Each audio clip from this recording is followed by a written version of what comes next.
আর যিনি আজকে মুখ্যমন্ত্রী হয়েছেন আমার অনেক শুভেচ্ছা থাকবে, কিন্তু এটা আমি নিশ্চয়ই বলবো না যে আপনি মুখ্যমন্ত্রী হয়েছেন বলে আপনি তৃণমূলটা করেননি।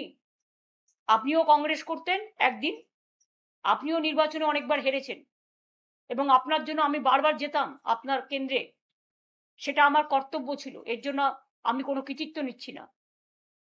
এবং আপনিও প্রায় 10-11 বছর তৃণমূল কংগ্রেসের এমএলএ হিসেবে আপনি মন্ত্রী ছিলেন, কখনো ট্রান্সপোর্ট মিনিস্টার, কখনো ইরিগেশন মিনিস্টার, কখনো 6টা জেলার দায়িত্বে ছিলেন, জেলা পরিষদ, গ্রাম সভা, পঞ্চায়েত তৈরিতে সাহায্য করেছেন এবং সাহায্যের হাতও বাড়িয়েছেন, সাহায্যের হাতও নাড়িয়েছেন। আমি কিন্তু সবটাই জানি।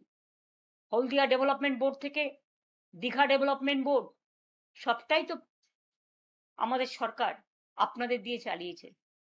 তা হঠাৎ আজকে মাত্র 3-4 বছরের মধ্যে যারা সাধু তারা আপনাদের সাথে গিয়ে সাধু হয়ে গেল, আর যারা কোনোদিন কিছু পায়নি, লড়াই করেছে, তাদের পেছনে লেগে রাষ্ট্রীয় সন্ত্রাস করাচ্ছেন।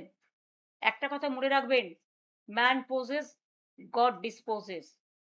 অ্যাট্রসিটিস করবেন না, এটা কিন্তু একদিন ফিরে আসতে পারে। মনে রাখবেন, এভরি অ্যাকশন